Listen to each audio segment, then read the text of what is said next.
ও হুজুর, ফেসবুকের মুফতি সাহেব আপনাকে বলেছি আপনি 3 টাকার মৌলবি, আপনাকে মূল্যায়ন করি না। আপনি 3 টাকার মৌলবি হয়ে টাকা ফরজ বিধানকে উল্টালেন কেন? মোহাম্মদ সাল্লাল্লাহু আলাইহি সাল্লাম বলছেন আমি ফিতরা ফরজ করলাম খাদ্য দিয়ে, আর 3 টাকার 3 পয়সার মৌলবি বলছে টাকা দিয়ে ফিতরা আদায় করা যায়। তিনি বলছেন ফিতরা টাকা দিয়ে আদায় করা যায়, চাল দিয়ে আদায় করা যায়। আরে হুজুর আপনি বললেন না কেন টাকা দিয়ে ফিতরা চলবে না, টাকা দিয়ে ফিতরা চলবে না, টাকা দিয়ে ফিতরা চলবে না, খাদ্য বস্তু দিয়ে ফিতরা আদায় করতে হবে, খাদ্য দিয়ে ফিতরা আদায় করতে হবে, খাদ্য দিয়ে ফিতরা আদায় করতে হবে কথা বললেন না কেন? এই কথা বলবেন আপনার হুজুর কেন? যদি আজকে জুমার খুতবায় বা জালসাতে বলে দেয় যে টাকা দিয়ে ফিতরা আদায় চলবে না, তাহলে লাল গোলাম মাহাদুর সালাফিতে যে বছর বছর মাদ্রাসা জালসা হয়, ওই জালসাতে হুজুরকে ডাকবে না কেন? মাদ্রাসাতে জাকাতের ফিতরা টাকা যে অনেক যায়,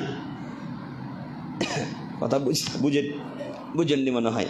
আজকে যদি আপনার হুজুর বলে দেয় যে টাকা দিয়ে ফিতরা না যায়, খাদ্য দিয়ে ফিতরা আদায় করতে হবে, তাহলে তো আপনাকে ওই পরবর্তী বছরে আর জালসার জন্য ডাকবে না সভাপতিকে সেরেরা।